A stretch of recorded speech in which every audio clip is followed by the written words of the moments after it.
Welcome to the podcast dedicated to all things related to England over 60s cricket.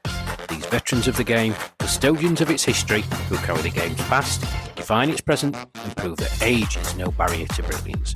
Legends of experience who wear the three lions with pride and still very much players to fear. I'm your host, Rash, and this is Willows to Wisdom, where cricket's wisest voices take centre stage.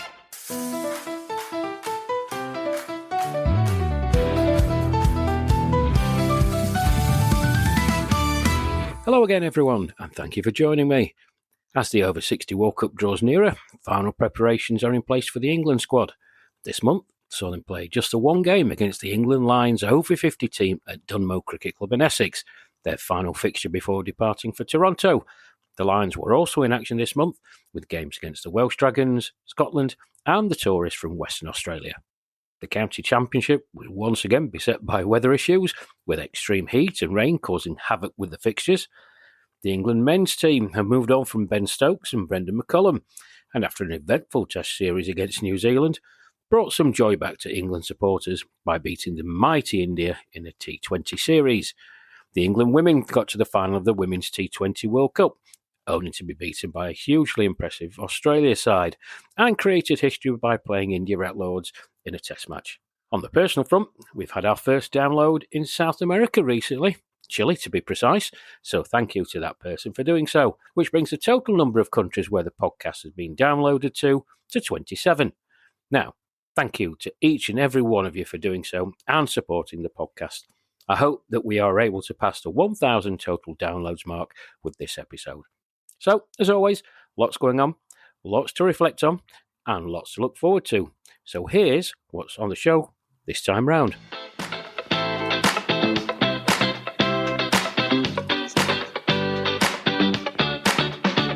The World Cup fixtures have finally been released, and we'll have a quick update, as well as looking at some changes to the squad that was initially published. England took on the England over 50 Lions at Dunmow Cricket Club in Essex, their final match before departing for Toronto, and I'll have the match review. The Lions were busy this month playing 4 fixtures, 2 against the Welsh Dragons, a game against Scotland, and a game against our friends and visitors from Western Australia, and I'll have a quick summary of the results. The 4th round of the Over 65 regional competition was completed, and I'll run through the results. There's another listener question, and some very interesting comments from you out there about some of the things our guest last time round, Trevor Lee, had to say about the Lions and the county championship, and there are some pretty strong opinions as well. There is another look back in Rash's reflections, and our very special guest this week on the podcast is the writer, commentator and all-round cricket fan, Annie Chave. So, lots to get through, so let's get started.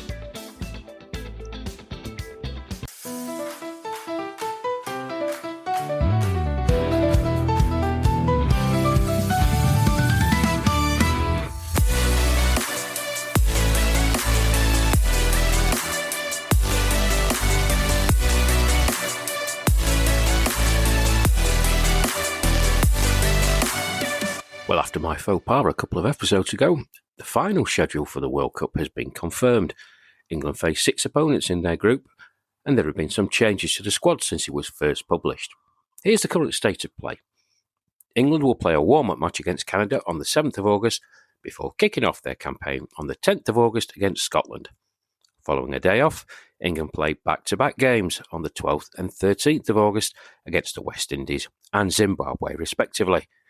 The USA are the opponents on the 15th of August, before England take on India on the 17th of August, before finishing their group games against New Zealand the very next day, the 18th of August. Now, there have been 3 changes to the squad since it was first published. The Cheshire opener, Paul Radich, has been advised by doctors not to travel following recent surgery. His place will be taken by Lancashire's Ian Barton, a more than capable replacement who is scoring runs for fun in the Championship. Steve Aston is the other member of the initial squad now not going. Steve suffered a broken arm whilst batting for his Saturday team, and he will be replaced by Nottinghamshire's Colin Cliff, who showed what he was capable of by scoring 127 not out for the Lions in their recent game against Geelong. Nick Gaywood is also now not able to travel with the squad. Nick, who recently scored 166 for Yorkshire in the county championship, suffered a rib injury and is unable to take part in the tournament. Nick is and has been one of the finest batters in seniors cricket, and moving down the order from his traditional opener spot has served England well. His batting and indeed his bowling, which he is doing more of, are going to be missed. His place will be taken by his Yorkshire teammate Neil Jackson, a very talented and gifted left-handed batsman, and there's more on Jackson later on in the podcast. Now, the loss of Radich, Aston and Gaywood is certainly a blow for England. Radich is an excellent batter who can open up or come in at number 3, and he's also an excellent fielder, usually patrolling the leg side boundary. His athleticism in the field, as well as his batting, were a big miss for England. Barton is having some season, opening the batting for Lancashire. His combative and aggressive style of batting will serve England well. Aston, aside from being the best stumper in seniors cricket, is a more than useful batter as well, adept at scoring quickly, either opening the innings or in the middle order. His glove work will no doubt be missed, but England are really blessed to have a very, very deep talent pool at that position, and Kent's Simon Routh is more than capable of stepping up to take the lead role at that position, potentially being backed up by Cliff. Gaywood's absence will certainly be felt. Now, for many years, he opened the batting with Richard Merriman, giving England a solid opening platform.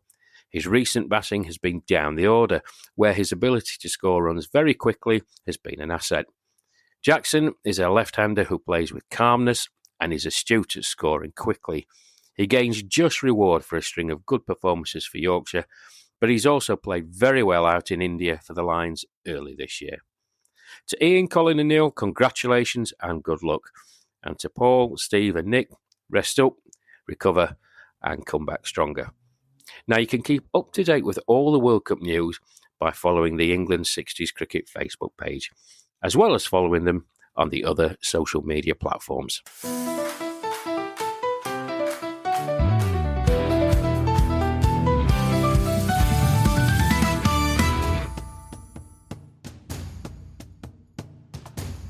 The England Lions continued their summer campaign with a trip to St Fagan's Cricket Club on the outskirts of Cardiff on the 9th of July to take on the Dragons, the Welsh second 11. Jason Corn, the Lions skipper, won the toss and had no hesitation in opting to bat on a pitch that certainly looked, from a visual standpoint, to be a very good one. Due to the heat, the match was reduced to 40 overs per side. England opened up with Steve Small and Graham Shaw, and both helped themselves to boundaries in the first over.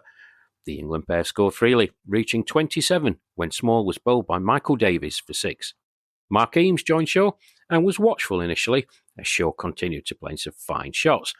England passed a 50-run mark after 8 overs and added a further run when Shaw was trapped LBW, again by Davies. England 51 for 2 after 9.3 overs, Shaw out for 34. Neil Jackson was the next batter in, and at the 15-over mark, England had reached 82 for 2 and were looking well set to post a big score.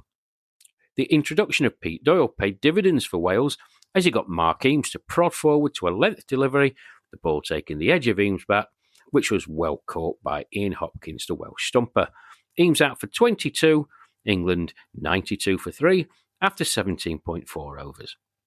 Martin Ford joined Jackson, and it was Jackson who looked to wrestle back the initiative, hitting back-to-back boundaries off Doyle's first over after drinks, scoring 14 from it. And together with Ford, the pair started to impose themselves on the Welsh bowlers, with Jackson bringing up a fine half-century with a magnificent drive through the covers. And he meted out more punishment to Doyle in the 26th over, hitting him for 4 consecutive fours to bring up the 50-run partnership between himself and Ford of 49 balls in a little over half an hour, and got England past the 150-run mark in doing so. However, with the addition of just one more run, Ford was out, trying to sweep Paul Webb, and he was adjudged LBW for 19, England 151 for 4 after 26.4 overs. Simon Anderton came out to join Jackson and was also positive from the off, and with 10 overs to go, England had reached 169 for 4. Jackson brought up the England 200 and the 50-run partnership between himself and Anderton in the 36th over with yet another boundary, and he reached a fine century, dispatching the first ball of the next over to the cover point boundary for 4, reaching his century off 89 balls, and with 1 over to go, England had reached 242. Kevin Bowen trapped Anderton LBW off the second ball of his over, Anderton out for 38 with 4 fours, and Bowen struck again a couple of deliveries later, clean bowling Jackson. Jackson's final score, 113 off 98 balls, came with 18 boundaries. 3 further runs were added to leave England on 247 for 6 after their 40 overs. Pick of the bowlers for the Welsh Dragons was Michael Davies, who returned figures of 8 overs, no maidens, 2 wickets for 36. So at the halfway point, England would have been satisfied with their total, knowing that from the off, the Dragons would have to go along at over 6 runs per over. Now the Dragons opened their innings with Arvind Aswani and Adrian Webber, with England opening their bowling with Kevin Watson and Jason Corn. 8 overs in, it was looking good for Wales as they'd reached 40 without loss, with little or no alarm. However, it was Watson who made the breakthrough for England, trapping Aswani LBW with a final delivery of the 9th over. Aswani out for 11, the Dragons 41 for 1. Andy McLeod joined Webber, and the score passed the 50-run mark. Charles Schofield and Razi Ahmed replaced Watson and Corn, and despite the odd boundary being scored, the Dragons' effort saw the run rate rise to 7.45 runs per over. Webber was stumped by Joyce off the bowling of Ahmed. Webber out for 38, with 4 fours and a 6. The Dragons 84 for 2 after 18.1 overs. Johnny Jones joined McLeod, fresh from his half-century against England at East Newcastle a few weeks previously. But it was McLeod who started to go onto the attack, and he brought up the Dragons 100 runs with a fine square drive. At the drinks break at 20 overs, the Dragons were sitting nicely at 103 for 2. Now Ahmed struck almost immediately after the drinks break, clean bowling McLeod. McLeod out for 40 with 5 fours and 2 sixes. The Dragons 103 for 3. And with that dismissal, England started to turn the screw, limiting the Dragons to very little, as the run rate climbed to over 8, and England gained reward for their bowling and fielding effort as Schofield trapped Jones LBW in the middle of the 24th over. Jones out for 10, the Dragons 109 for 4, and Schofield finished his spell of 8 overs by dismissing Williams with a beautiful googly a couple of balls later, pitching on middle and leg and hitting the off stump. Williams out for 3, the Dragons really up against it now, having reached 110 for 5, having lost 3 wickets for 7 runs in 4 overs. Paul Webb was the next man in, but he was yet another victim for Razi Ahmed, who had him caught behind by Joyce for 1. The Dragons 113 for 6, Ahmed getting his 3rd wicket of the innings. The match effectively was over at this point, the only question being could the Lions run through the Dragons' remaining batters quickly, something the senior team were not able to do at East Newcastle a few weeks ago. Well, the Lions did indeed make light work of the task, taking the remaining 4 wickets for the addition of 33 runs. The Dragons finishing their innings on 146 all out after 33.1 overs. The Lions winning the match by 108 runs. The Lions as a bowling unit stuck to their task well, with Razi Ahmed taking 3 wickets and Charles Schofield bagging a brace. But special mention goes to Andy Chave, who finished with figures of 4.1 overs, 1 maiden, 3 wickets for 19 runs. Now, this was a good professional performance from the Lions. The platform was set from the off with Small and Shaw, batting confidently and looking to be aggressive. Jackson's innings was superb. And what better way to announce himself to a wider audience and show why he has been called up to the World Cup squad? In the field, well, the Lions didn't do very much wrong at all. They were sharp in their fielding, and the bowlers bowled to their fields. And there was a real sense of everyone pulling together and encouraging each other throughout the fielding stint. Jason Corn, as always, led the team superbly well. And there's a real sense of camaraderie and joy when the Lions play. That transmits itself out into the middle, and the Lions are a very, very enjoyable watch. The Dragons, well, they played well in parts, but much like the Wales senior team, didn't perform to their best ability in all 3 phases of the game. The Lions play the touring Western Australian Dugites next at Stratford.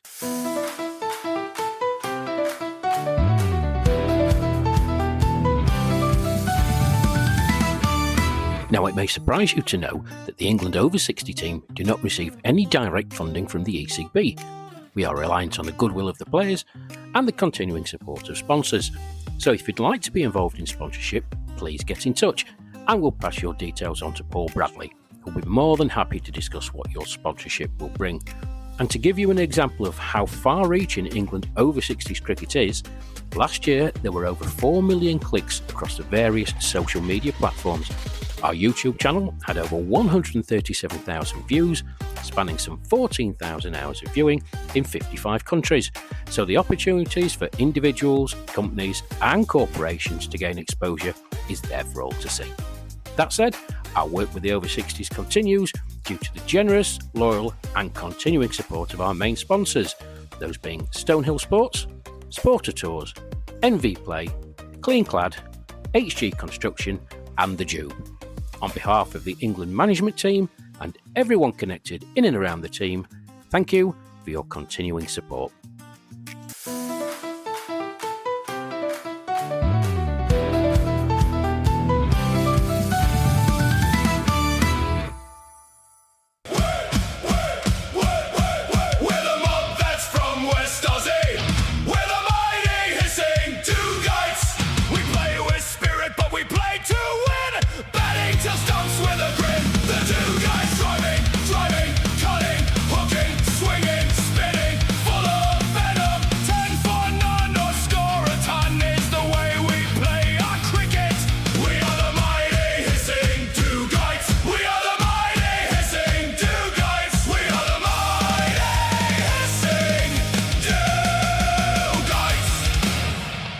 Now that, folks, is the anthem for the touring Western Australia Dugites team, who were here in the UK for the third consecutive year, embarking on a 15-game tour of England before departing for a further 2 games in Malta. Now, as you would expect from the Australians, it's a gentle, melodic little ditty, but very catching. I wonder if the England management team will consider something similar for the World Cup. Anyway, on Thursday the 16th of July, they played their 9th game of the tour, and having faced county opposition on their tour so far, they were up against the England Lions at the beautiful Stratford upon Avon Cricket Club. The Lions had a comfortable victory the week before against the Welsh Dragons, but the Dugites had a number of players in their squad who played against the England senior side on the winter tour to Australia, and they would no doubt be looking to perform to their very best against international opposition. Line skipper Jason Corn won the toss and elected to bat, and England opened up with the same opening pair as last week in Steve Small and Graham Shaw, and after a fiery and quick opening over from Rob Brearley, it was his fellow opening bowler Graham Pound who made an early breakthrough for the Dugites, clean bowling Steve Small playing back in his crease to a delivery that didn't get very high. England 5 for 1. A couple of overs later, England had reached 21 when Shaw was out LBW off the bowling of Brearley, Shaw out for 13. The Western Australians were bowling and fielding well, and there were a number of nervous-looking faces amongst the England team. Scott Stratton and Simon Anderton were the batters out in the middle, tasked with giving England some stability, and they did just that, sharing a 59-run partnership before Stratton advanced down the pitch to a Darren Gray delivery that turned sharply, giving Graham Tyso, the WA keeper, an easy stumping. Stratton out for 32, England 80 for 3. Warwickshire's Mark Eames was the next man in, and together with Anderton pushed the score beyond 100, and the England pair were just starting to impose themselves on the WA bowlers when Anderton was caught by Rob Gray off the bowling of Craig van der Laan for 39, England 126 for 4. Somerset's Andy Sapie joined Eames in the middle, and the score had reached 150 when Sapie was out, drilling a juicy van der Laan half volley straight back to him. Sapie out for 6, and England 150 for 5 after 30 overs, when drinks were taken. Mark Eames reached his half-century, and together with the new batter Lee Self, the pair looked to press on. But Self was the next batter to depart after a brilliant piece of wicket-keeping from Tyso, who needed no invitation to whip the bails off, with Self just trying to drag his back foot across the popping crease. Self out for 8, giving van der Laan another wicket. England 172 for 6. And it was 7 wickets down just 2 balls later, when Eames mistimed an attempted shot on the leg side, only to get a leading edge, which was gratefully gobbled up by van der Laan off his own bowling. Eames out for 52 off 57 deliveries with 7 boundaries. Calm heads were needed, and they came in the form of skipper Jason Corns and his Nottinghamshire teammate Ian Woodall, who steered England past the 200-run mark in the 42nd over. And the score had progressed to 214 in the penultimate over when the WA skipper Gary Green clean bowled Cornt. Cornt out for 24, England 217 for 8. The first ball of the final over saw Woodall dismissed for 17 after a brilliant caught and bowled from the returning Braley, and Kevin Watson was the final England wicket to fall with just one ball remaining in the innings. Watson out for 2, with England finishing on 220 all out after 44.5 overs. Now, there were some very impressive bowling figures from the WA men. Van der Laan returning figures of 9 overs, no maidens, 4 wickets for 51 runs, and Rob Braley, who bowled with pace and accuracy, returning figures of 8.5 overs, 1 maiden, 3 wickets for 34 runs. So at the halfway mark, England were probably 20 to 30 runs short of what was expected to be a par score. However, the pitch, somewhat against expectations, was proving a difficult one to bat on, with variable bounce and both movement off the seam and turn off the pitch for the batters to contend with. The run chase for the Dugites would not be easy, and as Kevin Watson stated when interviewed during the innings break, if England put the ball in the right places, they would gain their rewards. Well, Kevin Watson opened up the bowling for England, and with his fourth ball, got Rob Gray dismissed in almost a carbon copy of Mark Eames' dismissal. Gray looking to play into the leg side, getting a leading edge, and giving the simple job to Watson of catching the ball. The Dugites 2 for 1, and Watson, buoyed by the wicket in his first over, took another one in his next, bowling an absolute beauty of a delivery to Mike Irwin, which pitched and moved off the seam, clattering into the stumps. Irwin out for 2. The WA boys had to dig in, but England looked to press home their early successes, and the score had reached 15 when they lost their third wicket, as Gary Green was clean bowled by Jason Cornt, Green out for 5, and the score hadn't advanced when Watson struck yet again bowling a wonderful delivery that had Greg Hoisted prodding forward, only for the ball to leave him off the seam, get the edge, and provide Graham Shaw at slip with a relatively simple catch. Hoisted out for 5, the WA Dugites 15 for 4 in the 9th over, with their victory target of 221 looking a very distant prospect. Rob Braley, who had bowled so well, came to the crease to join John Spilsbury, and he showed his intent from the off, playing a back foot punch shot over extra cover before following that with a slashing square drive, both going for 4. Watson was rather surprisingly given a breather, and slowly but surely the WA batters began to look far more at ease, although a couple of drop catches by the England fielders aided their cause. The score passed the 50-run mark, and at the 20-over point, WA had reached 95 for 4, and just by comparison, England at the same stage were 93 for 3, so an even contest at this stage, with the WA rebuilding well. Braley and Spilsbury continued to bat well, passing the 100-run mark and also passing a 100-run partnership between themselves. Now, England were looking a bit despondent and needed a spark, and Cornt turned to Watson in the 26th over to provide that spark, and he did just that, clean bowling Spilsbury with his first delivery. Spilsbury out for 35, having shared a 111-run partnership with Braley, who had passed his half-century. Western Australia, 126 for 5. Watson was on fire, and 3 balls later claimed another wicket, this time producing yet another marvellous delivery that pitched and moved off the seam, inducing the edge of Graham Tyso's bat, which flew in the direction of Graham Shaw at slip, who dived to his right to take a stunning catch. Tyso out without troubling the scorers. WA 126 for 6. Braley fell in the next over, being clean bowled by Andy Chave. Braley out for a very entertaining 72 off 64 balls, with 6 fours and 4 sixes. WA had lost 3 wickets for no runs in just 10 balls, and with Watson picking up another wicket, catching Darren Gray off his own bowling, the writing was on the wall for the WA side. Gray out for 7, WA 137 for 8. Watson wasn't finished as he bowled a full quick delivery to Grant Elliott in his next over, the ball smashing into middle stump. Elliott out for 1, WA 145 for 9. Charles Schofield took the final wicket of the WA innings, having Craig van der Laan caught out to the deep, Steve Small taking a very well-judged catch. Van der Laan out for 6, and WA all out for 150 after 34.2 overs, the Lions winning by 70 runs. Kevin Watson was voted Player of the Match by the WA team, and Jason Cornt awarded the Player of the Match for the WA team to Rob Brearley. Now, this was a really entertaining game of cricket, and our thanks to Stratford upon Avon Cricket Club for hosting. The WA Dugites continue with their tour of England before departing for 2 more games in Malta, and we wish them the best of luck on their remaining tour and look forward to seeing them again next year. Kevin Watson was unplayable. He bowled intelligently and got into a rhythm early and produced some wonderful wicket-taking deliveries. He finished with what I believe are the best bowling figures in an England Lions match. 9 overs, 5 maidens, 7 wickets for 16 runs.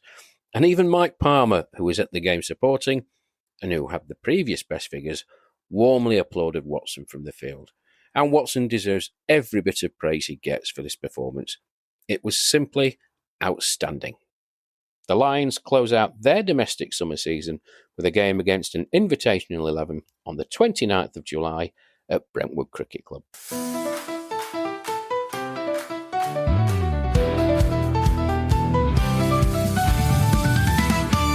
We've reached a part of the show where I hand it over to you, our listeners, for your questions. And this time around, well, we do have a question, but a number of you got in touch about some of the comments made by our guest on the last episode, Trevor Lee, about his suggestions for improvement to the county championship and his thoughts on the Lions. Now, such was a volume of comments from you out there, I thought I'd include some of them. And if you're listening, Trev, get your tin hat on. But we start with a question from Susan Campion in Wilmslow, who asks, with the success and continuing growth of the England men's over-60 team, do you think that we will see a women's over-60 team in the near future? Well, firstly, Susan, thank you for taking the time to get in touch. The women and girls game here in England has certainly taken off over the past few years, and the recent T20 Women's World Cup here in England highlighted the progress that has been made. However, as far as I'm aware, there's no clearly defined pathway for women to be involved in a national team at the Masters age groups, be that the 40s, 50s, 60s or 70s. Now, women's over 60 England side isn't just a nice idea, it's a logical next step in the evolution of senior cricket. The men's programme has shown that when you give older players structure, competition, visibility, the talent, well, it just floods in. And there's no reason to think that the same wouldn't happen for women. Now, women's recreational cricket in England has grown sharply over the last decade, especially in the 40-plus and 50-plus age brackets. Many of these players have long playing histories, and I'm pretty sure they would jump at structured senior pathways. The men's programme proves that the model actually works. The over-60s and the over-70s men's teams have shown that the senior international cricket can be competitive, well-organised and commercially viable, and that success removes a lot of the unknowns. Australia, New Zealand and South Africa have growing women's veteran cricket communities, and once one nation formalises an over-60s women's side, others tend to follow, and England rarely sits still when it comes to leading the senior game. Just look at the success of the regional over-65 competition, and now that started as the direct result of what Australia had been doing for a number of years. The ECB's investment in women's pathways, from grassroots to the 100, signals a long-term commitment. Senior women's cricket fits neatly into the lifelong participation narrative that they've been pushing for a number of years. Now, to get to that stage that the England men are at, there's a lot that needs to happen. Firstly, and off the top of my head, you probably need a pool of about 40 to 60 women, aged 58 to 70, playing regular competitive cricket. Some counties are probably close, others probably aren't. Now, the men's senior game grew because counties organised over 60s and over 70s leagues. Women's equivalents are only just beginning to emerge. The men's senior programme benefits from live streaming, sponsorship and international tours, and a women's programme would need similar support to be sustainable. Now, my honest assessment, Susan, is that if the current growth continues, a women's England over 60s team within the next, I'd say 3 to 6 years, feels realistic. The spark for that will likely come from a county or a regional initiative that snowballs into a national setup, exactly how the men's side began. Well, those are some of my thoughts, but I'd like to hear what you, our listeners, think. Please get in touch and let me know your thoughts, and my thanks to Susan for her question. Now, on to other things, and the Willows to Wisdom email and fan mail were well and truly set alight over the past few weeks, thanks in no small part to some of the comments made by our guest last time round, Trevor Lee. Now, Trevor is not someone who is afraid of voicing an opinion, and he made a suggestion for a revamping of the county championship and had some views about the Lions, amongst other things. Now, if you haven't heard what he said in the last episode, here's what Trevor said about the county championship. We take the top 12 across the country based on the previous 2 years' performance, and we have a Premier League. And they play each other once, and so the championship season finishes at the end of July, as now. And then the other 23 teams, because that's what there are at the moment, get split 12-11, 12 in one north, 12 south, 11 south, whichever way it works. At the end of the season, at the end of the championship season, there's a trophy for winning the league. Hey, because you don't get one at the moment, because there is no kind of league to one. And the bottom two teams from the Premier League will be relegated for the following season, and the North and South champions go up. Now, this suggestion provoked a response.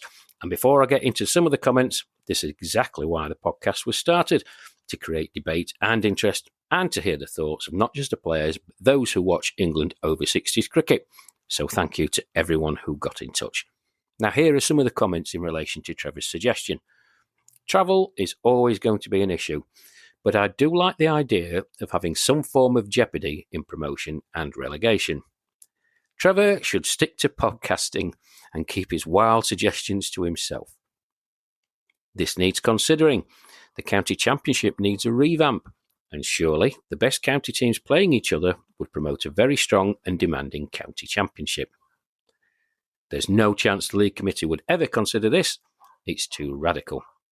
And there's plenty more, but these final two comments did make me chuckle, and here they are. A Premier League, because what senior cricket really needs is more admin. If there's one thing guaranteed to unite over 60s cricketers, it's the belief that the fixture list is already complicated enough. Add promotion, relegation, and a 2-year qualification algorithm, and suddenly half the captains need a maths degree. Splitting north and south. Bold move. Just wait until Derbyshire decides it's basically south. Counties already argue about boundaries for regional cups. This proposal guarantees at least 3 committee meetings dedicated solely to the geography of Northamptonshire. So some varied comments there. And it's clearly an issue that vexes many people. So please keep your comments coming in about this topic and any other topic that you feel needs addressing or discussing. So the Hornet's Nest was well and truly disturbed with Trevor's suggestion, but that paled into insignificance with the volume of messages about the Lions.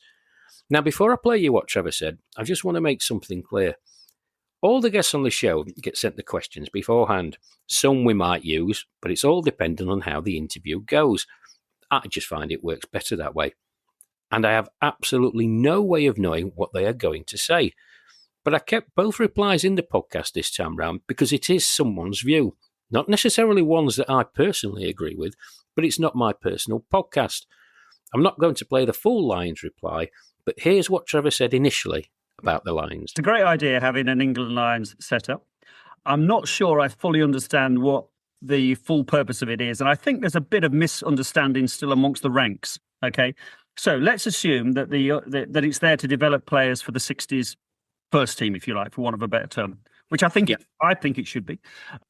And therefore, if you think about it, Rash, if you're playing Test cricket and you're in the England Lions equivalent at that level, then you could get in there 18, 19, and you might make the Test side at 21, 22, 3 or 4 years later. Well, frankly, if you're in the Lions now, you haven't got 3 or 4 years to make the main side because you'd be too old, because people have come in. So my thought is, I looked at the squad this year, and I'm not going to, talk about individuals. That'd be totally unfair. But there's 26 players in that squad, and as you well know, several of those have played for the England main team, and chances are aren't going to play again for the England main team. 1 or 2 maybe. So, question is, which is what people at the grassroots level of 60s cricket are asking: why are they in the Lions still? Now, here are some of the comments in relation to Trevor's view on the England Lions. I think Jason Cornt and Paul Gelder are doing a brilliant job for the Lions. They are identifying talent, giving them a chance, and instilling a brilliant team atmosphere. Jason may or may not play again for the England team, but he needs commending for doing his role and doing it fantastically well, and not walking away. He is exactly the person to lead it, promote it, and drive it forward. Having players who have played for England and are still competitive and who want to play for the Lions to help new players into the setup to adjust and integrate is something that should be applauded and praised. It's a big step up from county cricket to international cricket, and those players being included in the side are vital. And just a final comment that was received. There is a clear pathway for players to be included and rewarded.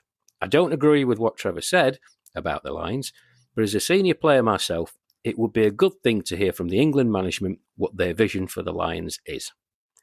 Now, and no disrespect to Trevor, and I don't want guests to come on the show and feel that they have to toe the party line as such.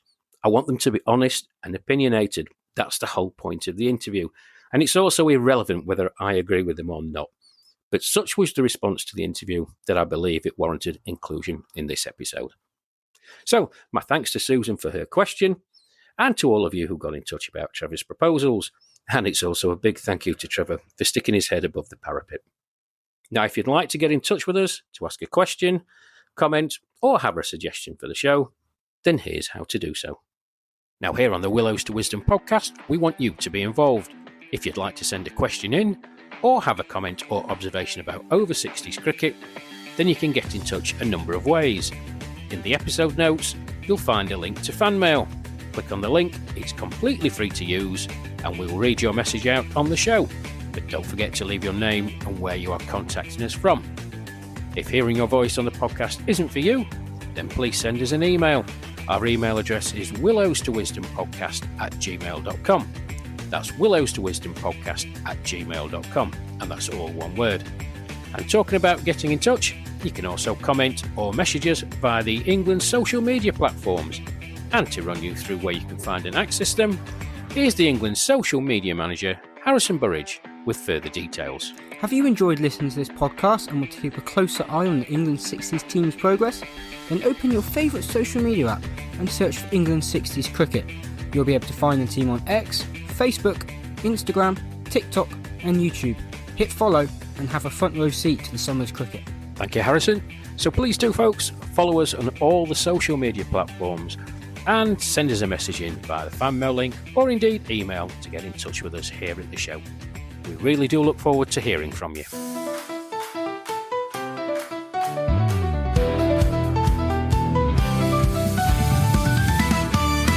Dunmow Cricket Club in Essex was the venue for the final game in the home schedule for England, as they took on the young whippersnappers in the shape of the England over 50s Lions on Friday the 24th of July. Now, on a baking hot day, the over 50 Lions were invited to bat on what is traditionally a very high scoring pitch. With a lightning fast outfield, the par score is 280 plus. And the left-handed opening pair of John Bowden and Tim Weston wasted little time in getting going, passing the 50-run mark in the ninth over, and the score had reached 74 when Bowden advanced down the wicket to a Phil Deacon delivery, missing the ball and giving Simon Routh an easy stumping. Bowden out for a quick-fire 44 of just 28 deliveries. Richard Harvey joined Weston, and the score had just passed the 100-run mark when Harvey was dismissed for 12 in a carbon copy of Bowden's dismissal, again off the bowling of Deacon. The score 101 for 2. Javed Naeem joined Weston and immediately looked at home, playing some fine shots, and together with Weston, the score started to accelerate. The 150-run mark was passed, and Weston reached his half-century before he was out for 51, caught by Deacon off the bowling of Vince Mulholland. The score 141 for 3. Ross Martin and Naeem then went on to the attack, with Martin in particular playing some outrageous shots. The pair put on 50 runs in double quick time, and the 200-run mark was passed with both batsmen set, and with wickets in hand, the over 50s Lions were on course for a score of something around 350. Martin was riding his luck, however, giving 3 very difficult caught and bowled chances, as well as having the knack of hitting the ball in the air only for it to land between fielders. Naeem reached his half-century, and the score went past 250 runs when he was the next man out for 73, stumped by Colin Cliff off the bowling of Alan Whitman. The score 257 for 4. Naeem dismissed after a very entertaining and well-crafted innings, his 73 coming off 62 balls with 7 fours and 4 sixes, and his partnership with Martin yielding 116 runs. Martin had also reached his half-century and continued his entertaining batting, eventually being dismissed when the score had reached 297, holing out to deep mid-wicket off the bowling of Deakin, giving Neil Brathwaite a simple catch. Martin out for 91 off just 69 deliveries, with 9 fours and 3 sixes. The Lions had only a few overs remaining and managed to get to 318 with just a loss of skipper Stuart Felstead after their 45 overs. Phil Deakin finished with figures of 4 for 53. Now the Essex teammates Mel Hussain and Neil Brathwaite opened the batting for England and had to face a very fiery, quick and aggressive opening bowling stint from Matt Jevons and Gareth Williams, with both bowlers getting movement in the air and off the seam and giving the openers little respite. 9 runs had been scored when Hussain was given out LBW off the bowling of Williams. Timur Alam, an aggressive batter by nature, showed his intent from the off, hitting the first ball he faced for 4 through the covers. But his stay at the crease was short-lived, as he got an absolute peach of a delivery from Jevons, which was quick and pitched on middle stump before seaming away past the bat to clip the off bail. It was simply an unplayable delivery. Alam out for 9, the score 19 for 2. The England skipper joined Brathwaite out of the middle and looked to steady the ship in the face of some really intimidating bowling. And credit where credit is due, both batters applied themselves diligently. Jevons was replaced after bowling 4 overs, and it was his replacement, Matt Bashford, who struck next, dismissing Gordon Lennox with another quick seaming delivery that crashed into middle stump. Gordon Lennox out for 5, the score 34 for 3. Just 5 runs had been added when Brathwaite departed for 17 in the same manner as Gordon Lennox, again off the bowling of Bashford. England now 39 for 4. Phil Hilson got a delivery that stopped a bit on the pitch as he was through his shot, and he provided a simple court and bowl chance to Williams. Hilson out for 1, the score 42 for 5. England were finding it tough against what has to be said was some fine, quick, accurate bowling from the Lions, who were getting a good deal of assistance from the pitch. Neil Jackson and Ian Barton batted very well, taking the score on to 90 when Barton advanced down the pitch to a Dan Taylor delivery and got a thick inside edge that smashed into his stumps. Barton out for 16, the score 90 for 6. With the dismissal of Barton, Neil Jackson also left the field, appearing to be suffering from a hamstring injury. Jackson retiring after a very solid and accomplished innings of 31. In the face of some hostile and quick bowling, it was 90 for 7 shortly after as Simon Rath moved across his stumps to play a shot on the leg side, his foot just striking the leg stump and the bail being dislodged. Alan Whitman came in and Matt Jevons returned to bowl, and it was Jevons who struck again, this time bowling a full quick delivery that smashed onto Whitman's pads, with him trapped right in front of the stumps. Whitman out for 6, England 98 for 6. When Colin Cliff was struck on the hip from a Jevons delivery that he didn't appear to see at all, the match ended, England having reached 101 after 34.5 overs, with Cliff unable to continue. England selected Ross Martin as player of the match for the Lions, and Phil Deakin was selected as player of the match for England. Now the scorecard will show this game as a defeat for England by 217 runs. However, this fixture was never about the result. It was an opportunity for England to be tested against younger, stronger, fitter and quicker opposition. To test themselves, to be put under pressure to see how they reacted both as individuals and as a team. Now, it sounds a bit daft to say that they should be very proud of their effort in the field to restrict the Lions, who, let's not forget, had 5 or 6 regular players in the starting lineup who will line up for England in the Over 50 World Cup in Hyderabad in a few months' time, to just 318 runs. The fielding was some of the best I've seen since I started commentating on England. The amount of runs saved in the field on a lightning-quick bare outfield was astonishing to see. At no point did anyone let their heads drop. There was encouragement from everybody during the bowling stint, and granted a bit of luck, England could have taken a few more wickets. These England players, many of whom play club cricket on a Saturday, are used to facing younger, quicker bowlers, but I doubt they will have faced, and nor will they face in the World Cup, more importantly, bowling at the pace of Jevons, Williams and Bashford. They were up against it, but those bowlers, in addition to their pace and accuracy, did have probably the better of the conditions to bowl with cloud cover present, aiding their bowling efforts, producing significant swing and movement off the seam. That said, it was a high-class demonstration of controlled, aggressive bowling. What I saw firsthand was a group of players who rolled their sleeves up and did the very best they could. They encouraged and looked after each other, and there was a definite all-together attitude that will stand them in good stead in Canada and beyond. England now have 10 days or so to rest and recover before they fly out to Toronto for the World Cup, and we wish them the very best of luck in their attempt to become world champions.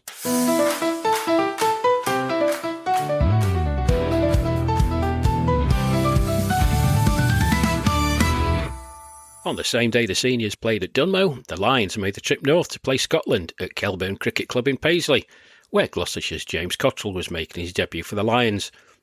Scotland won the toss and elected to bat, and got to 238 for 6 after their 45 overs, thanks in no small part to a 141-run partnership between the Scotland skipper Clark McConaughey and Peter Moses. McConaughey falling 4 runs short of his century, and Moses scoring 54. Kevin Watson, after taking 7 wickets in the previous Lions outing, finished as the leading wicket taker again, this time taking 2 for 34. In reply, the Lions started well, with Mark Eames and Graham Shaw sharing an 88-run partnership, Shaw departing for 35. James Cottrell on debut made 9, and when Eames was out for 73, the Lions had reached 147. Steve Small and Simon Anderton saw the Lions to victory, sharing a 92-run partnership to get the score to 239 for 3 after 41 overs. Anderton 56 not out and Small 37 not out at the end of the innings, so the Lions winning by 7 wickets. So another victory for the Lions, who continue their fine summer season. Their final game of the domestic summer takes place at Brentwood Cricket Club in Essex on the 29th of July, where they will face an invitational 11. The match will be streamed live, so please tune in. Congratulations to Paul Gelder, Jason Cunt and the players on another good performance.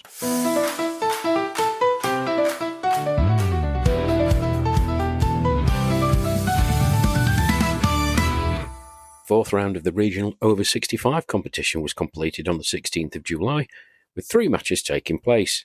At Panteg Cricket Club, Cricket Wales, still searching for their first win, took on the Eastern Echoes.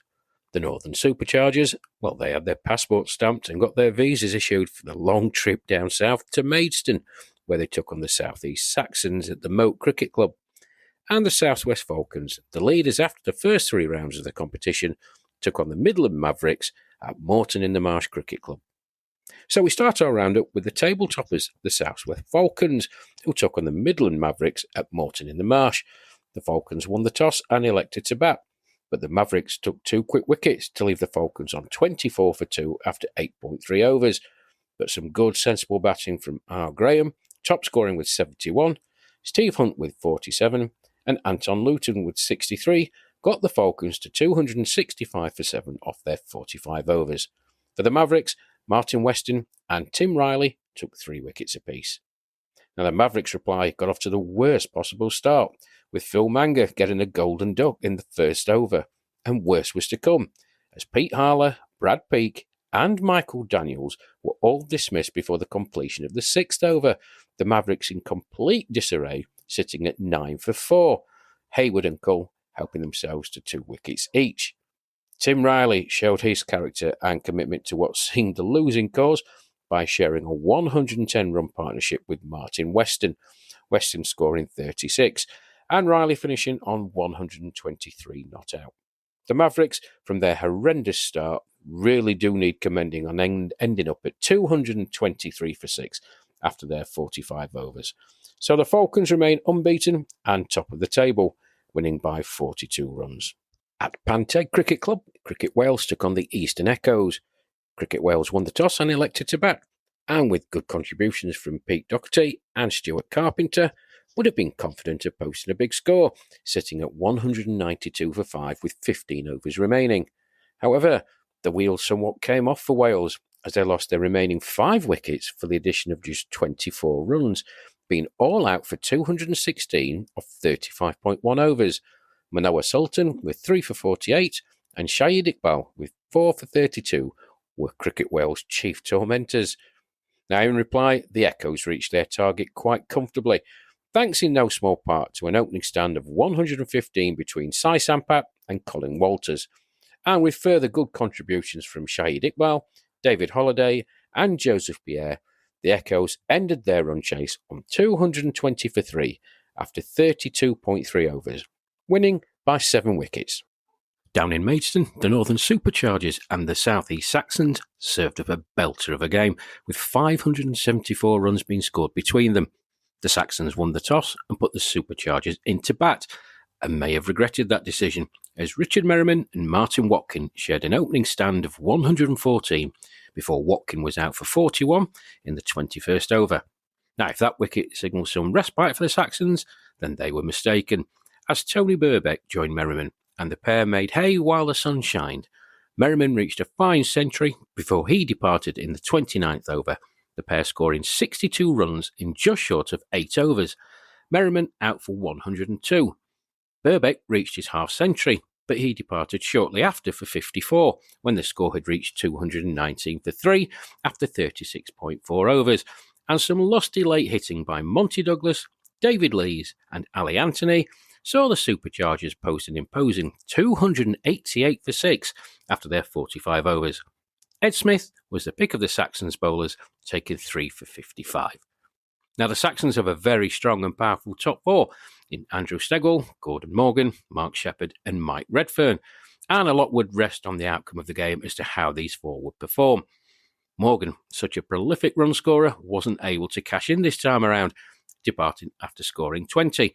And when Shepherd departed in the 16th over for 26, when the score had reached 73, the Saxons were there or thereabouts in scoring at the required run rate.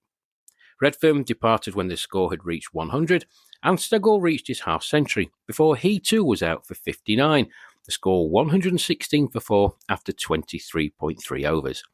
With the loss of Steggall, and with 173 more runs required, and the required run rate at above 8 and over, it was going to take some effort for the Saxons to reach their target, and fair play to them. They rolled their sleeves up and gave it a real good go, with John Bates and John Woodman leading the charge.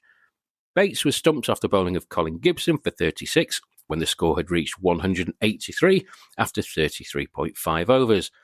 Woodman was joined by Keith Harsham, and he reached his half-century, and the score passed 200 in the 36th over, so a grandstand finish was on the cards. With 5 overs to go, the Saxons had reached 250, and the Superchargers were desperately searching for a breakthrough to halt the Saxons' onslaught. And that breakthrough came in the 41st over, as David Lees trapped Woodman LBW. Woodman out for 70 off 60 balls with 11 fours to score 258 for 6, and his partnership with Harsham had yielded 75 runs in just 7 overs. And just a couple of runs later, Harsham departed for 36 off 23 balls, giving out LBW off the bowling of Ian Frost. Phil Traynor and Neil Stevens got the score to 280 with just 1 over to go, so the Saxons needed 9 to win off the final over. And a leg bye was scored off the first ball before Traynor hit a 4 off David Lees. So 4 balls to go, 4 needed. 2 dot balls followed, and with a 5th ball of the over, Traynor was bowled by Lees, and incoming batter Ed Smith could only get a single off the final ball to leave the Saxons agonisingly short, finishing on 286 for 8.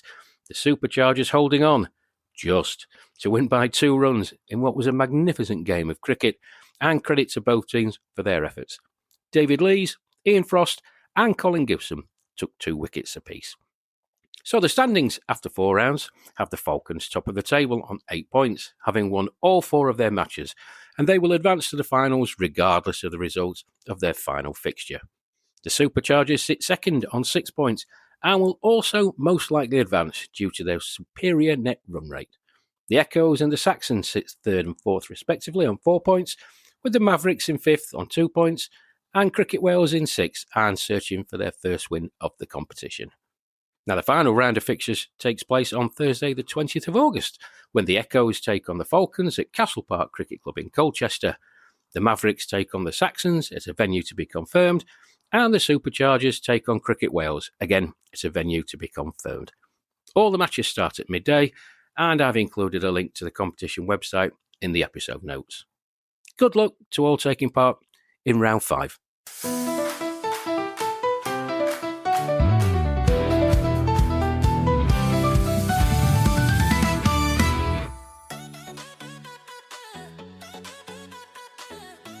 Well, that rather upbeat music heralds a new segment in the podcast where I look back at some of my favourite moments commentating on England, which I've called Rash's Reflections. Now, I've been exceptionally fortunate in my time as England commentator to be in and around the players and to be part of some very memorable moments both here in the UK and abroad. It's been a wonderful experience for both myself and my wife Mel to travel and be part of the England seniors family, and we have some wonderful memories to look back on, and I hope you enjoy them too. Well, for Rash's Reflections this time around, we go back to last summer and the second one-day international between England and Australia in the Grey Ashes, played at Fairburn Cricket Club in West Yorkshire, home club of Kevin Watson, who was not selected to play in the game. England 1-0 down in the series, having lost the first ODI a few days before at Littleborough from a seemingly strong position, chasing 250 to win and sitting pretty at 106 without loss, only to lose 6 wickets for 24 runs in 20 minutes of absolute chaos to suffer a chastening defeat. Now, the pitch at Fairburn had seen heavy overnight rain, and with the temperature set to reach 22 degrees on a very green-coloured top, winning the toss and bowling first will be the first order of the day, as the pitch was expected to provide maximum assistance to the seamers for the first hour or so of play. And that's exactly what happened. Mark Wilson and Mike Palmer opened the bowling for England. Palmer, stalwart of the England setup, is probably one of the unluckiest bowlers around, and his figures for England do not tell the full story. And I've been privileged to watch Palms for the past few years, and he is wholehearted in his approach, and when conditions are in his favour, is nigh on unplayable. With the prospect of a favourable pitch, Palms wasted little time in getting stuck into the Australian top order, having Doug Murphy given out LBW from his first delivery. He followed up with a wicket of Darren Smith in his third over, and in his fifth over bowled an absolute beauty to Graham Pavey, a ball which moved in the air, pitched and left the right-hander and clattered into the off stump. An absolute textbook delivery on a green top. His final victim of the day was the dangerous left-hander Stephen Butler. Here's the commentary. Oh, and Butler's had a nibble at that, and he's gone as well. A rising delivery from Palmer, and Butler, well, he couldn't help himself. He just had a little nibble at it. There you go, folks. A regulation catch to Steve Aston. 26 for 6. Butler, another man gone without scoring. Caught Steve Aston off the bowling of Michael Palmer, who is having the day of his life. Palmer's dismissal of Butler capped a virtuoso performance, a high-class demonstration of seam bowling, and no wonder he had a big smile on his face as he completed his 9 overs, with figures of 9 overs, 2 maidens, 4 wickets for 25. It was just so pleasing to see him get just rewards for his efforts, and thanks to him, England ran out comfortable winners to square the series at 1 game apiece. It was a real pleasure to see Palms bowl that day, and it's something he can look back on with a great deal of pride. So that's my reflection this time around. I'll have another one in the next episode.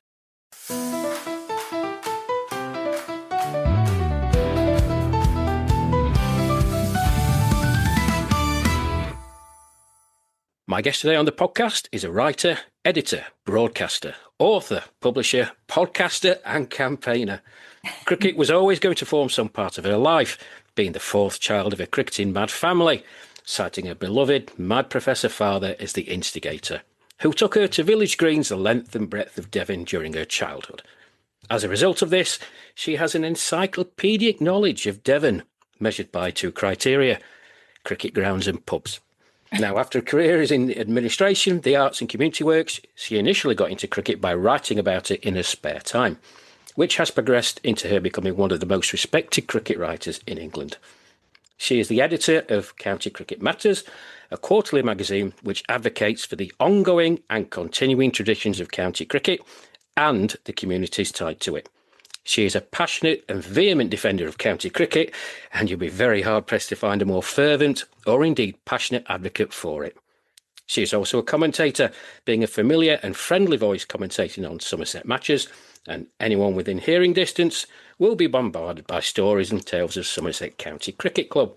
And I have it on good authority that the only way to escape this is by saying, "Oh, look, isn't that Marcus Trescothick over there?" And as she turns around, you make good your escape. She was one of the hosts of the Cricket Natters podcast, a podcast that looks at each round of the county championship, but due to her numerous commitments has had to relinquish that role, and has rose to prominence as a commentator for Guerrilla Cricket, which provides listeners with a sometimes irreverent but always entertaining alternative to cricket commentary.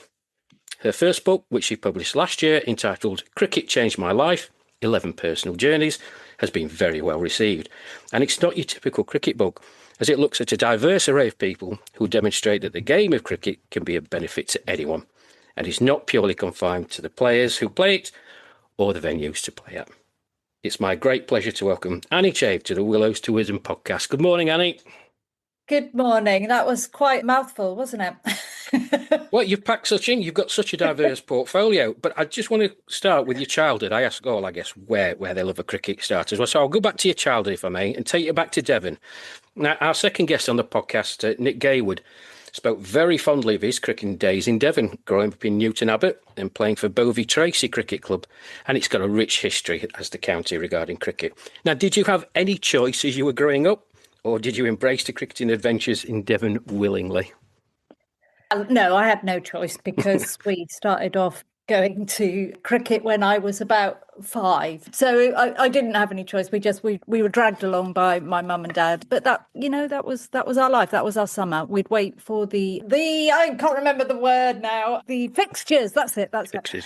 We'd wait for the fixtures to come through the post, and then we'd have a look at them and get really excited about all the games that we were going to go to. And it was a fabulous childhood. I cannot say anything bad about it, apart from it was just wonderful to be outside in a really safe environment with your parents not bothered about what you're doing, all that sort of stuff, and also they're involved in another game, and then you got excited about the game that was going on. So it was just fabulous. I don't understand why more people don't do it, but there you are. When you were growing up and being, dragged around Devon, you obviously making friends. I mean, did you take friends along with you? Was that your day out? Because surely at that age, 5, 6, 7, you weren't just concentrating on the cricket where your dad and your brother were playing. You were making your own fun and entertainment in the outfield and in the environment of the ground, I would suspect. Yeah, I mean, as you said, I was the youngest of 4, so I had siblings with me, but also there were always other people there, and you know how children are; they just make friends with whoever's there, really, and you become, you get into a new game, and it was all like that, really. So, I probably did take friends along, but I can't really remember much. Just remember going, and that was it. That was our summer, and that was the whole summer, I take it. The whole summer, every weekend. Yeah. Wow. Yeah. And it was amazing. It was lovely. Great stuff. Now, listen, what made you take up writing about cricket in the first instance then? What made me take up writing? I think what happened basically to me is that I've always loved cricket. I've always gone along, and everything. And then my son was old enough to go to university, and he went off to university, and I kind of had a gap in my life. And so I thought, I'll go to some cricket matches and go onto social media and have a little word, put things down about what was happening. And then I kind of got attention from people. And then what happened basically is somebody asked me, because I had quite determined views, shall we say, they asked me to write some stuff, and so I did. Kind of went from there. So I wrote for a blog site called Being Outside Cricket, and then the cricketer got in touch and asked me to write something, and then it kind of continued from there, really. And then of course the magazine that happened. And that happened because of the fear of what would happen when the 100 started, because this was back in 2019, the fear of what would happen to county cricket. And so we bought our magazine, and I was the obvious choice for editor at that point. And 7 years later, I'm still writing the thing. Well, we will come on to that in a bit, Annie, but fabulous work that you do. Now, listen, county cricket is very much at the forethought of your thoughts. Everybody who knows you knows that. But what makes you so passionate about it? Because it continues to face criticism from a number of people, and I can think back when I was growing up, the furore around the admission of Durham, I think in 2000, as the 18th county. The split to 2 divisions, and I think that was in 2000. And then, promotion and relegation, it was initially 3 up and 3 down, and then it changed in, I think, 2014, 2015 to 2 up, 2 down. Listen, the county championship is always under scrutiny, but where does your passion for county cricket and the wider community it serves actually come from? Yeah, I mean, you're absolutely right. I've just read a history about the county cricket championship, and it is. There's not. I don't think there's anything that's had so many rule changes, so many different and basically that's because it doesn't make money, and that's what matters, isn't it? So one of the first things I really like about the county championship is, and this is changing sadly and has changed already, is the member-based, member-owned clubs. I think it's like a John Lewis or a co-op. It helps the members, and it's a sort of organic process that goes through. Members help, and then it goes back to the that sort of thing. And I think it's a wonderful, wonderful ethos. And I wish the world was a bit more like that. So that's one of the things I really love about it, and that's also because of the community it serves. And you mentioned community; it's a massive thing. You've got, they do. Every county does so much within the area around it, so much with disability, with older people, with, just everything. It does everything. And I think that is lost sometimes. It's not shown enough. And then I love the 4-day game. Yeah.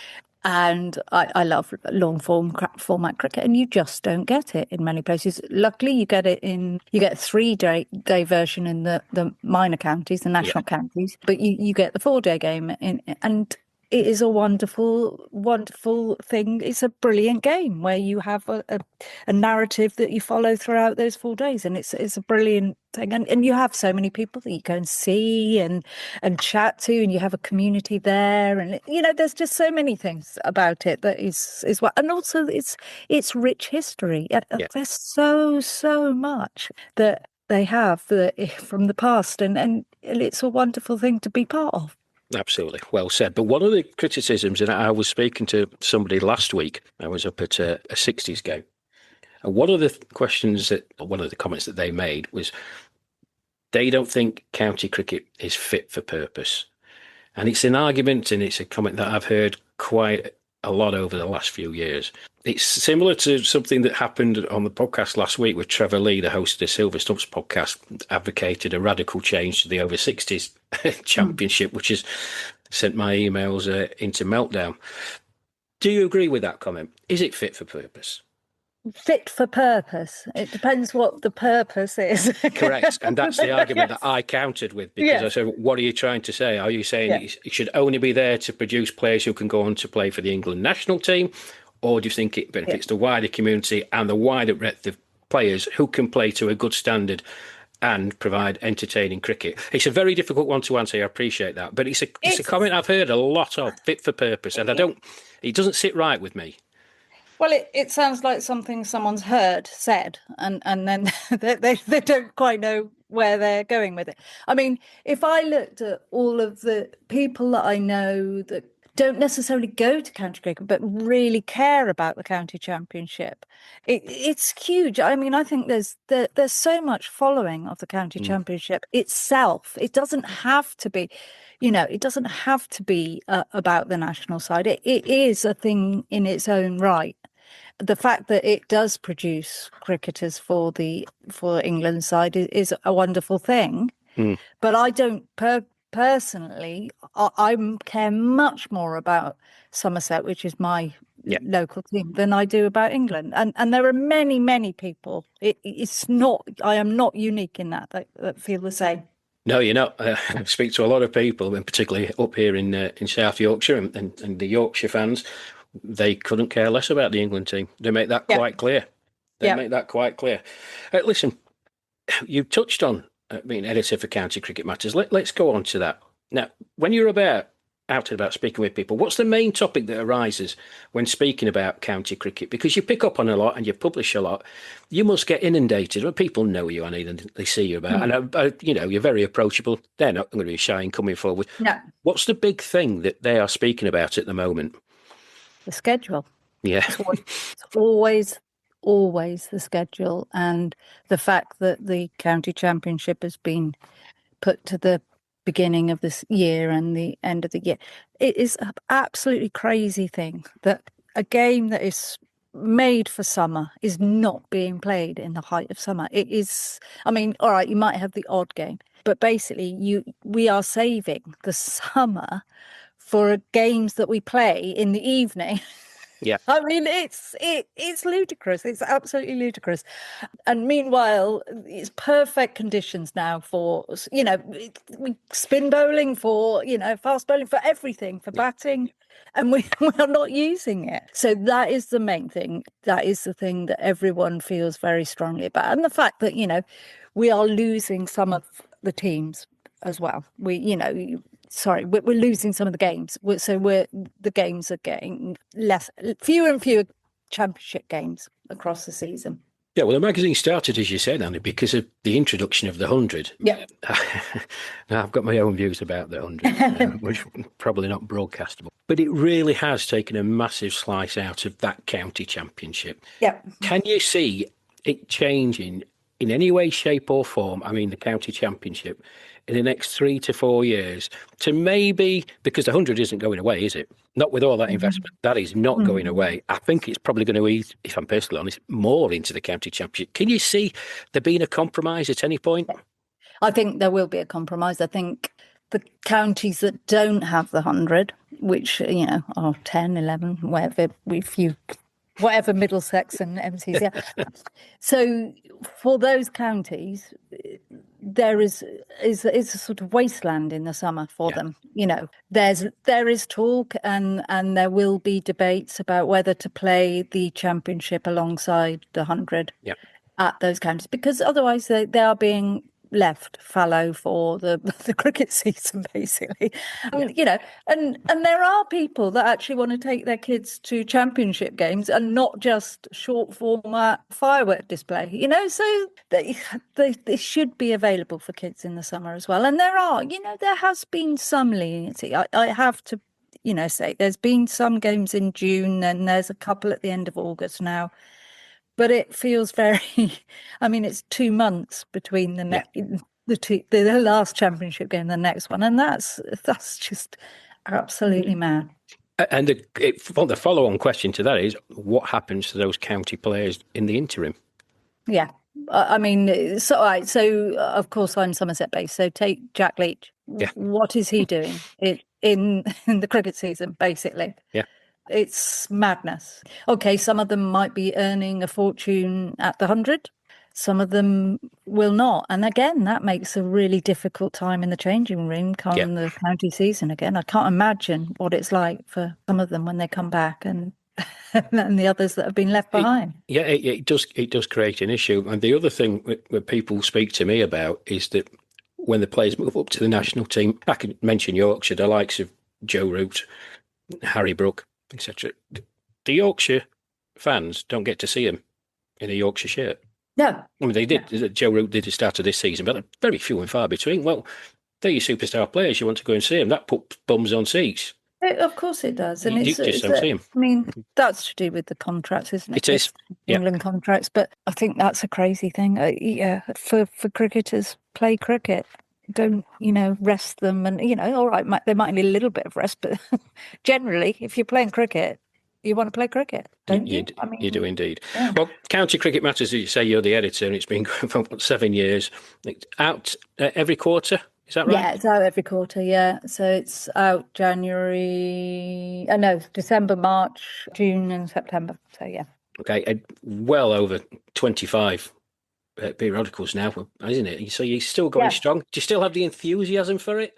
I do, yeah. It's more well oiled than it was to start with. So I kind of can have a month off and not think about it. But I'm starting to think about the next one already. I do. It's lovely to get new people writing. It's lovely to get some real brilliant writers. The interviews have been pretty easy for me generally, but I'm getting to a point where, the cricket season is hard to get interviews because people are always so busy. But yeah, I do. I love it. And it's a real, everywhere I go, people say, oh, I'm a subscriber. Thank you for your, that sort of thing. Thank you for sending. Yeah.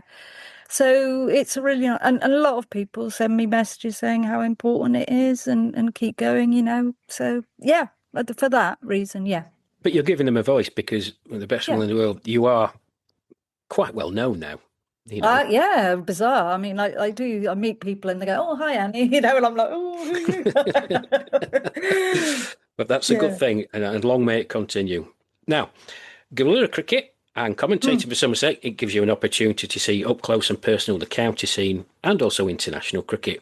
How do you see cricket in England progressing over the next 5 years? I think it depends on the ICC and on the rise of franchise cricket. I mean, unfortunately, I'm not very positive about it, and I feel a bit. I don't want to be negative about it, but short-termism, that is what happens with people, and I think that is what's happening generally. Is we see a way of making money, all franchise cricket, and actually, I think it will burn out a bit, But meanwhile, why would people play for their country when they can earn a fortune going around and earning it on short little things? So I don't know. It's something that is going to have to happen. They're gonna have to do something pretty special to keep players interested in playing for their country. And I think it's really sad that is a thing. But I do see there is obviously a massive interest in test matches here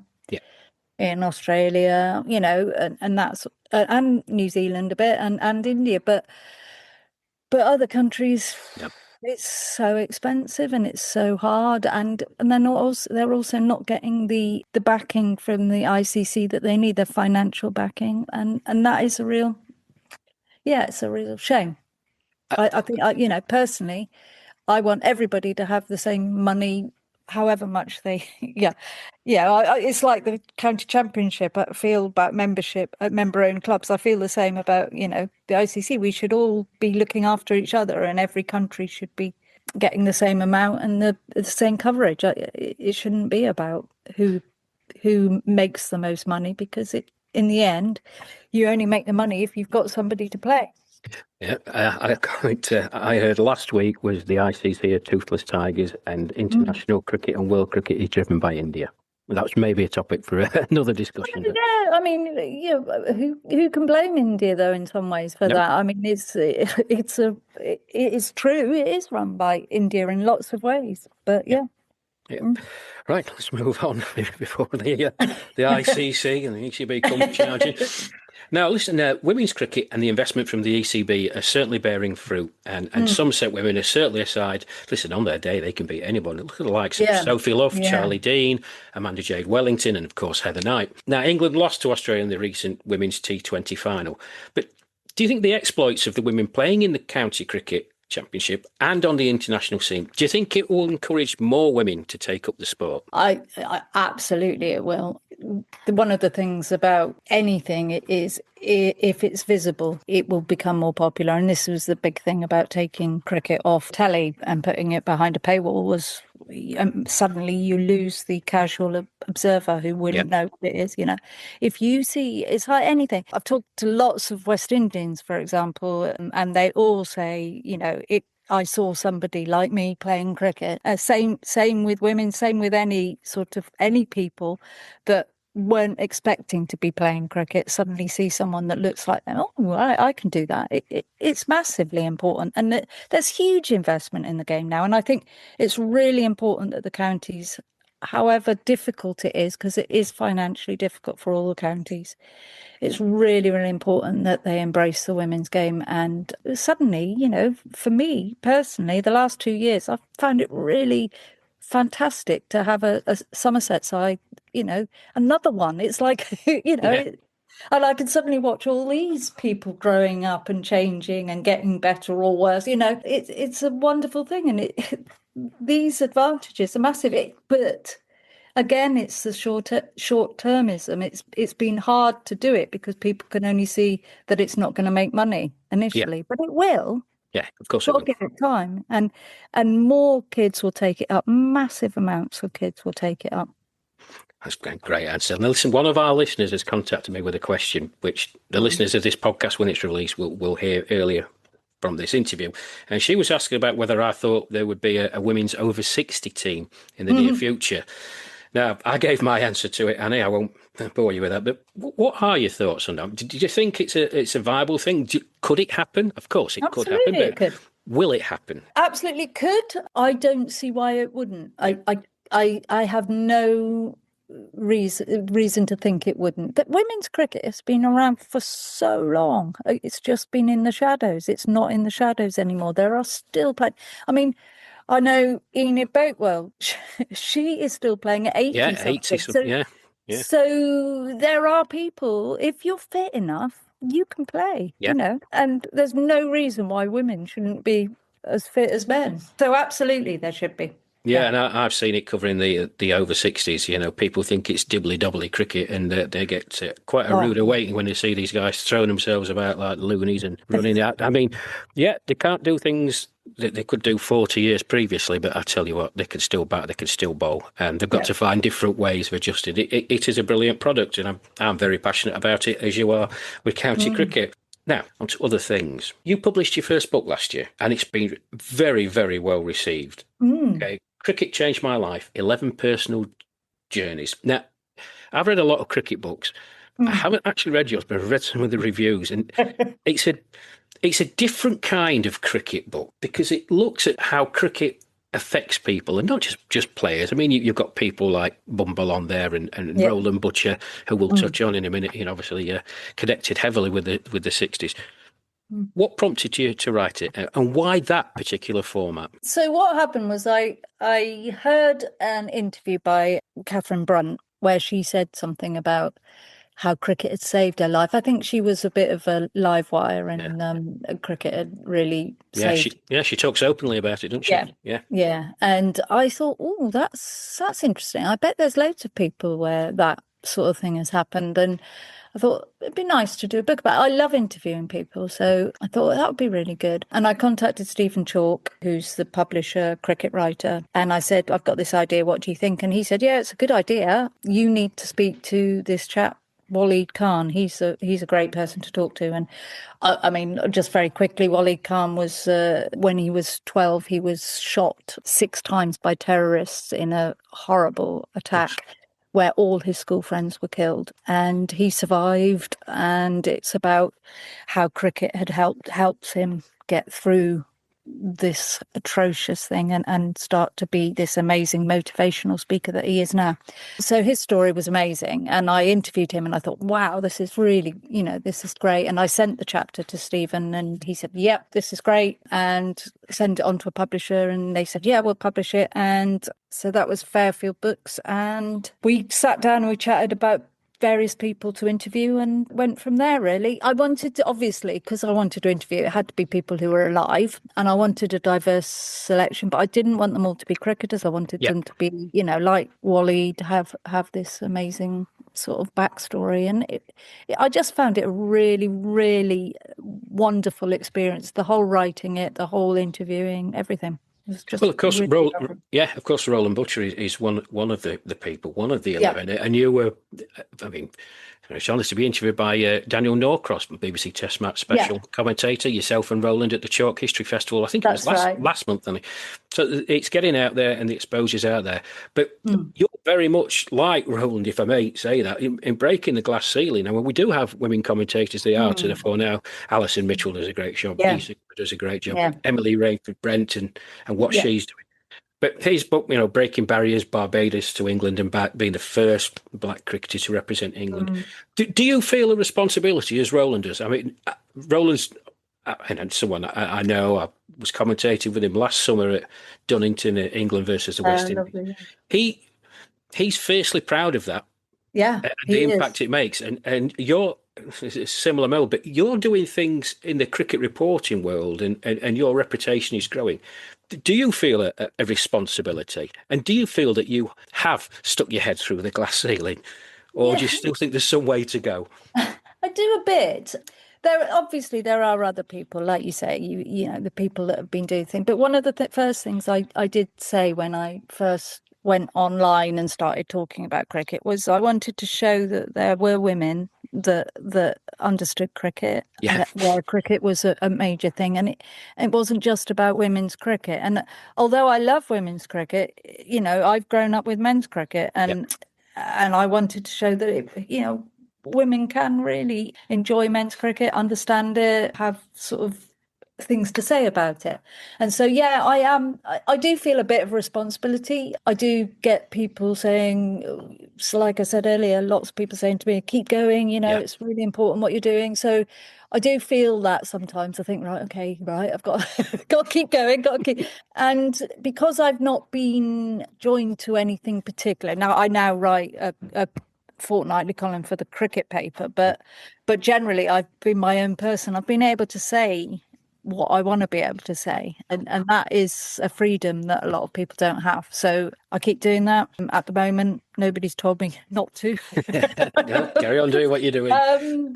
And I have an opinion, and it matters to some people. Yep, so, absolutely. Any plans for any further books, Annie?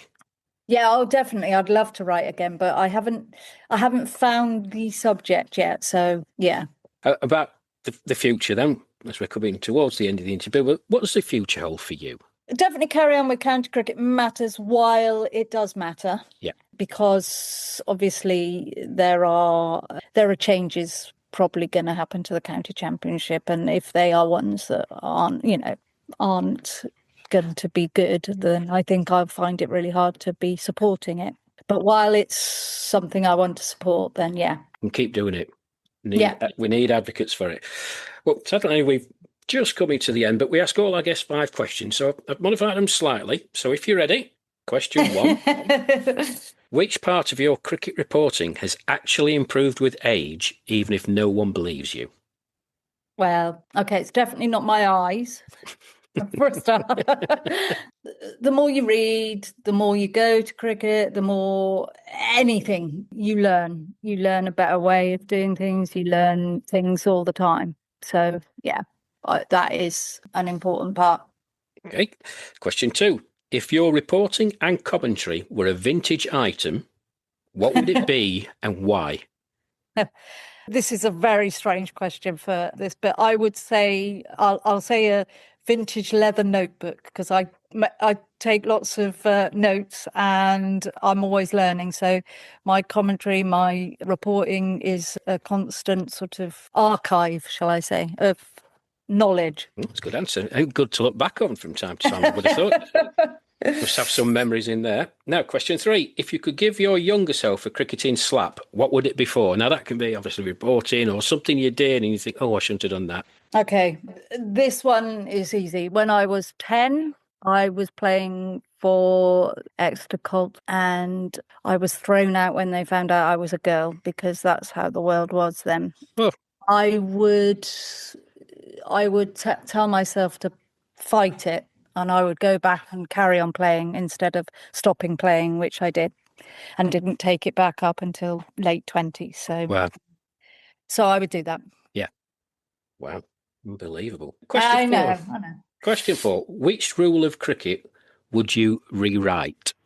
Now, this is a tough one. The laws of cricket are made for a reason. I would say every time, they're still being made now. If something happens, then that becomes a law and it carries on. I wouldn't be presumptuous enough to rewrite a law, because I think they've been made that way. The only thing I would say is I'll change some of the rules, maybe in short format cricket.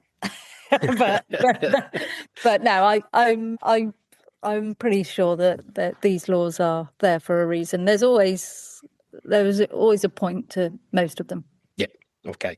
Well, finally, 5th and final question. Complete this sentence, Annie. Being involved in cricket means? I can help to influence it. Short and succinct, and you certainly can. Well, anyway, we've reached the end of the interview. It's been a real pleasure talking to you. I know you've got a busy rest of the week. You're off watching Test cricket tomorrow, I believe. Yeah, I'm going up to the women's Test at Lord's, the first Test ever to be played at Lord's. So It's quite a big moment. So I'm really looking forward to that. Well, listen, have a fantastic day down there. The weather's going to be set fine. Continue to do what you're doing. You are passionate about county cricket. It comes through in every article I've ever read, and all the YouTube videos. We need advocates for it. There are like-minded people, as you know, myself included. So we're backing you 100%. Maybe not, thumbs up all the time, but No, we no. are the silent majority. But continue to do the work that you do. I wish you're well in whatever happens in the future. But for now, Annie, thank you for being a guest on Willows to Wisdom. Thank you for asking me. You're more than welcome.